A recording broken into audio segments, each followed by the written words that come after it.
Affaire totale d'Avril.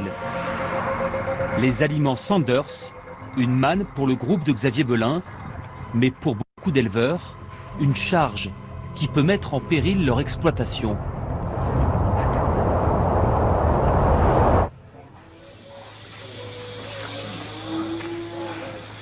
Dans le Maine-et-Loire, près d'Angers, Philippe Grégoire est agriculteur depuis 30 ans. À la tête d'un élevage de 100 vaches, il a pris la crise du lait de plein fouet. Il s'est passé que le prix s'est effondré en 2009.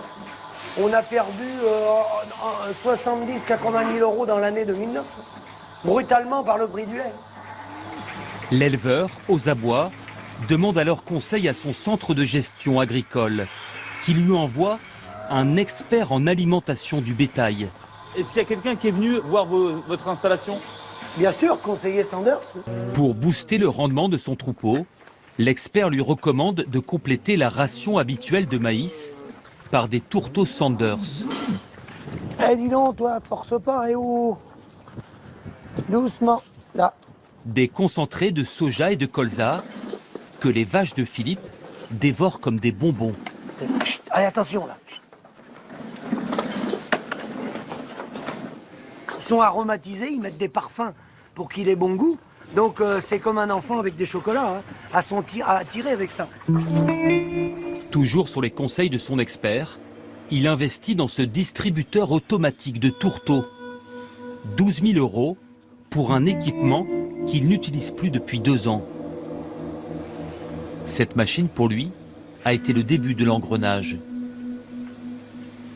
La vache est rentrée dans le box et elle mangeait sa ration qui était programmée par moi-même sur l'ordinateur. Donc on programmait 1 kg, 2 kg, 3 kg, 4 kg par vache par jour. C'est un self-service pour les vaches.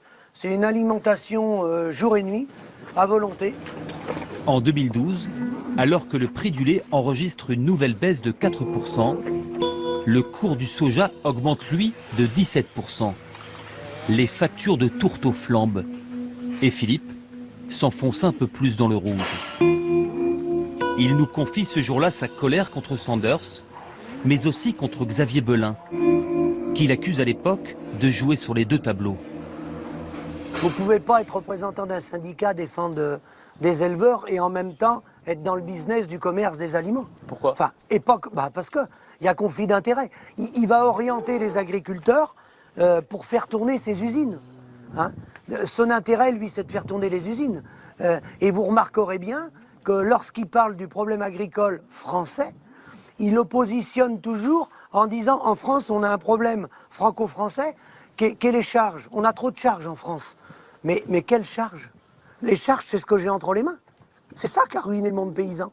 La dépendance du business, des gens de l'agroalimentaire, des gens qui nous entourent. C'est ça qui a ruiné les paysans. La fonction de président du groupe Avril était-elle vraiment compatible avec celle de porte-parole de la FNSEA? Il y a 2 mois, nous avons posé la question à l'un de ses illustres prédécesseurs à la tête du syndicat. Il coule une retraite paisible sur ses terres de Vendée. Luc Guyot, le collier de barbe le plus célèbre de l'agriculture. Pour cet ancien exploitant en vaches laitières, défendre les éleveurs tout en dirigeant une entreprise qui leur vend des aliments pour le bétail, c'est prendre le risque d'être à la fois juge et partie. Mais ça peut être un problème parce que les intérêts des uns et des autres ne sont pas forcément les mêmes.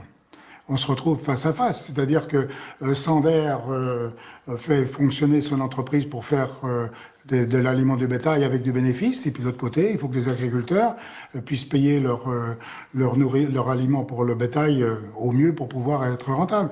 Quand tout va bien et que les marges sont suffisantes, j'allais dire le partage des marges, c'est pas un problème. Quand il y a les difficultés qu'on connaît aujourd'hui, c'est quand même un peu plus difficile. Donc bonjour, comme vous l'avez vu dans la vidéo qui avait été réalisée avec Envoyé spécial, donc c'était en 2017, c'était la suite de la crise de 2009 du lait. Il y en avait eu d'autres crises avant, hein, mais en 2009. Donc là, je me remets au même endroit. Envoyé spécial est venu ici en 2017, nous sommes en 2024, voilà le silo, il est toujours là, il est vide, je ne l'utilise plus. Donc le salon de l'agriculture est terminé. Rien n'a changé. Vous avez vu qu'ils nous ont empaillés avec un écran de fumée, avec les normes et tout ça. Alors que le problème central, les gens qui nous ont ruinés, c'est l'industrie agroalimentaire, les gens qui nous entourent, notamment ceux qui vendent des aliments. Donc il se trouve qu'en 2017, le président d'Avril, c'était M. Belin, pardon. En 2024, c'est M. Rousseau. Donc on va dire que c'est son cousin germain. On prend les mêmes et on recommence. Donc voilà la situation. Qu'est-ce qui a permis ça? Qu'est-ce qui a permis l'appauvrissement des paysans? C'est bien le libre-échange. C'est bien le modèle économique qui permet à ces gens-là de mettre les gens en compétition. Donc vous avez pu voir à travers toute l'Europe les soulèvements des paysans, comme vous voyez le soulèvement des populations, les mouvements gilets jaunes qu'on a eus.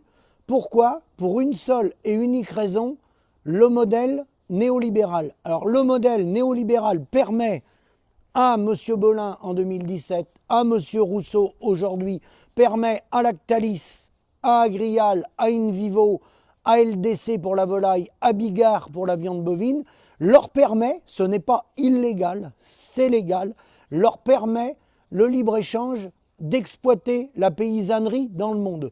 Je vous le rappelle que parmi les plus grands exportateurs au monde, on a les États-Unis et le Brésil. Le Brésil qui est surnommé comme étant la grande ferme, la ferme mondiale. Il y a 43 millions de Brésiliens qui sont, on va dire, nourris pas convenablement. 43 millions sur 213 millions. Et il prévoit aller autour de 224 millions d'habitants à horizon 2030 et faire des gains de productivité au niveau agricole. Puissance phénoménale au Brésil, puisqu'il y a 290 millions d'hectares consacrés à l'agriculture. Et ils ont un potentiel d'augmentation de 90 millions d'hectares, puisque, comme vous le savez, ils détruisent la forêt amazonienne. Donc tout ça, il y a une raison qui explique cela, vous voyez. On sort du salon, on peut refaire le point dans 5 ans, dans 10 ans, dans 15 ans, dans 20 ans. On va nous mener en bateau, faire diversion avec les normes, l'agribashing et autres. Non, la vraie raison, et vous pourrez vérifier ce que je vous dis, c'est le modèle néolibéral. Le modèle néolibéral, c'est quoi? C'est le libre-échange, c'est l'économie financiarisée, c'est l'austérité salariale, d'où les mouvements des Gilets jaunes, c'est la privatisation des entreprises publiques et c'est la contre-révolution fiscale qui fait que plus on est riche, moins on paye d'impôts. Donc, qu'est-ce qui se passe concrètement dans les pays, en France comme en Europe? Vous avez des mouvements type Gilets jaunes, et en agricole, vous avez le soulèvement, non pas des syndicats, mais de la base des non-syndiqués qui sont en train de mourir dans les exploitations. Ils l'ont compris.